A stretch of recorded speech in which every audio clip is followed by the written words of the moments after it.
সিংহ রাশির জয়ের সময় অষ্টমস্ত শনি ও সূর্য পাশাপাশি নবমস্ত উচ্চস্থ শুক্রের প্রভাবে ভাগ্যোদয় এবং হঠাৎ অর্থপ্রাপ্তি কিন্তু জীবনে ঘটবে।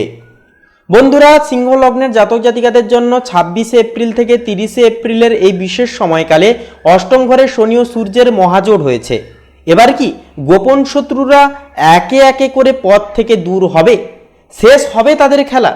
বন্ধুরা, বিশদে জানতে আজকের এই পর্বটি শুরু থেকে শেষ পর্যন্ত অবশ্যই দেখতে থাকুন, কারণ গ্রহগত খেলা এবার আপনাদের কিন্তু ফরে আসবে। আপনাদের ফর্মে আসার ফলে আপনারা কিন্তু জীবনে বিশেষ কিছু কৃতিত্ব এবং বিশেষ কিছু উন্নতির সংজ্ঞায়িত ফলাফল কিন্তু আপনারা এই সময়কালে অভিসূচক করে চলতে পারবেন যথাযথভাবে। তো বন্ধুরা, আজকের এই পর্বটি অবশ্যই শুরু থেকে শেষ পর্যন্ত দেখতে থাকুন। সম্পূর্ণ আপডেটটি দেখে ভালো লাগলে অবশ্যই একটি লাইক দিয়ে আমাদের এই ভাগ্যবিচার চ্যানেলটিকে সাবস্ক্রাইব করে পাশে থাকতে ভুলবেন না। এছাড়াও নিজেদের অবশ্যই ভক্তি এবং শ্রদ্ধা জ্ঞাপন করে একটিবার কমেন্টে অবশ্যই লিখে যাবেন ওম নমঃ শিবায়, হর হর মহাদেব। বন্ধুরা, জ্যোতিষশাস্ত্রের গাণিতিক পরিমাপ অনুসারে এপ্রিল মাসের এই শেষের 5 থেকে 6টা দিন সিংহ রাশির জন্য অত্যন্ত রহস্যময় এবং লাভদায়ক তথা লাভজনক হয়ে উঠবে। পাশাপাশি আপনার অষ্টম ঘরে অবস্থান করছেন আপনার রাশি অধিপতি সূর্য এবং কর্মফলদাতা শনিদেব। এই অবস্থানটি আপনাকে অত্যন্ত ধীরস্থির, গম্ভীর এবং দূরদর্শী প্রবণ সম্পন্ন করে তুলবে। আপনার সপ্তম ঘরে সাহস ও শক্তির কারক মঙ্গল, বুদ্ধির কারক বুধ এবং রাহু অবস্থান করছেন, যা ব্যবসায়িক অংশীদারিত্বে প্রচণ্ড গতি ও সাহস প্রদান করবে। তাছাড়াও নবম ঘরেও শুক্র উচ্চস্থ হয়ে অবস্থান করছেন, যা আপনার ভাগ্যকে এক রাজকীয় সুরক্ষা বলয় প্রদান করছে। একাদশ ঘরে বৃহস্পতির উপস্থিতি আপনার আয়ের পথকে প্রশস্ত রাখছে। এছাড়া বন্ধুরা, যে বিষয়বস্তুটি লক্ষ্য করা যাবে যে ভাগ্যস্থানে শুক্রের এই যে রাজকীয় অবস্থান আপনার প্রত্যেকটি কাজে কিন্তু ভাগ্যের সহায়তাকে সুনিশ্চিত করবে। এটি মূলত ভাগ্যের জোরে জয় পাওয়ারও কিন্তু একটা সংকেত দেবে। এছাড়াও শিক্ষার্থীদের ক্ষেত্রে সবার প্রথমে কথা বলবো, দেখুন শিক্ষার্থীদের জন্য এই 5টি দিন অত্যন্ত ইতিবাচক এবং ফলপ্রসূ হবে। নবমস্ত উচ্চস্থ শুক্রের প্রভাবে যারা ললিত কলা, মিডিয়া বা উচ্চশিক্ষা নিয়ে পড়াশোনা করছেন, আপনাদের জন্য এটি একটি স্বর্ণালী সময় হয়ে উঠবে। অষ্টমস্ত শনি ও সূর্যের প্রভাবে যারা গবেষণা, আধ্যাত্মিক বিদ্যা বা গুপ্ত বিজ্ঞান নিয়ে পড়াশোনা করছেন বা কাজ করছেন, আপনারা কিন্তু বিশেষ কোনো সাফল্যের মুখ এই সময় দেখে উঠতে পারবেন। একাদশস্থ বৃহস্পতির প্রভাবে শিক্ষক বা মেন্টরের কাছ থেকে আপনি বিশেষ কোনো গাইডেন্স পাবেন। তবে সপ্তমস্ত রাহুর প্রভাবে মাঝে মাঝে সামাজিক মাধ্যমে সময় নষ্ট হওয়ার একটা আশঙ্কা থাকে, যা নিয়ন্ত্রণ করাটাও কিন্তু প্রয়োজন হবে। পারিবারিক জীবনের ক্ষেত্রে সিংহ রাশির জাতক জাতিকাদের জন্য এই সময়কালটি অত্যন্তই আনন্দদায়কভাবে কাটবে।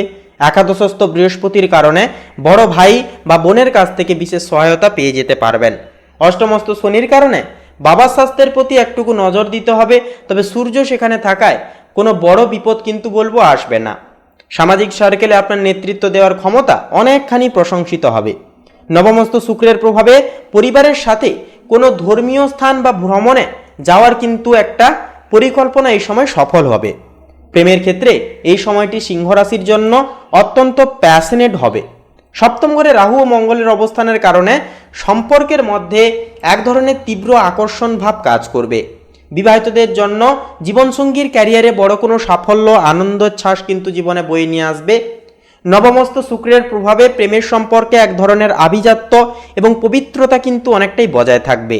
যারা অবিবাহিত জাতক জাতিকা রয়েছেন, আপনাদের জন্য কিন্তু দূর ভ্রমণের মাধ্যমে বা সোশ্যাল মিডিয়ার মাধ্যমে কিন্তু বিশেষ কারোর সাথে পরিচয় বা আলাপআরিচা হয়ে ওঠার বা হয়ে তোলার কিন্তু একটা সম্ভাবনা এই সময় রয়েছে। কর্মজীবনের ক্ষেত্রে বলি, কর্মজীবনে আপনি এই সপ্তাহে এক অপ্রতিদ্বন্দ্বী অধিপতি হিসেবে নিজেকে প্রতিষ্ঠিত করতে পারবেন। একাদশস্থ বৃহস্পতি আপনার পদোন্নতি বা বেতন বৃদ্ধির পথকে প্রশস্ত করছে। মার্কেটিং বা টেকনিক্যাল কাজের সাথে যুক্ত আপনাদের জন্য এই 5টি দিন অত্যন্তই লাভদায়ক হয়ে উঠবে। অষ্টমস্ত শনি ও সূর্যের প্রভাবে কর্মস্থলের কোনো গোপন ষড়যন্ত্র আপনি খুব সহজেই ধরে ফেলবেন এবং তা নস্যাৎ করতে পারবেন। আপনার কর্মদক্ষতা এই সময় আপনার সবচাইতে বড় পরিচয় হয়ে উঠবে।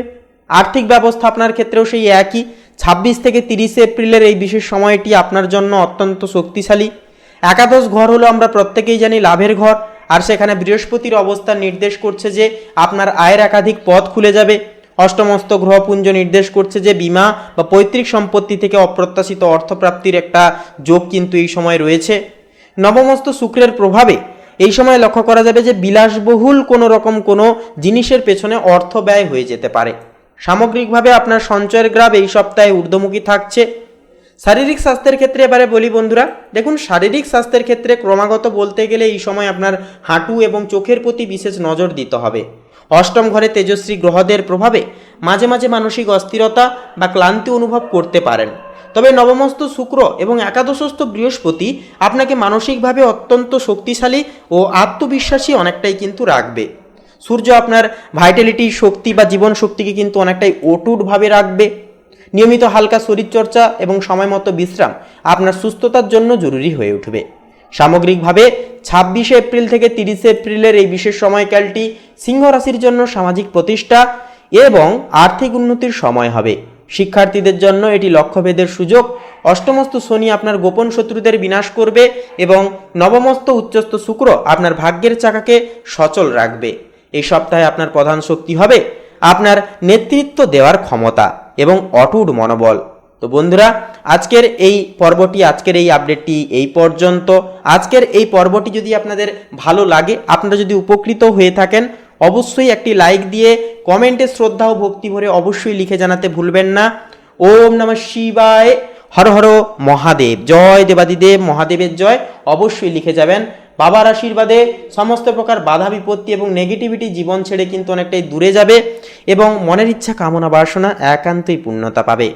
তো বন্ধুরা, আপনারা সকলে ভালো থাকুন, সুস্থ থাকুন, সচেতন থাকুন।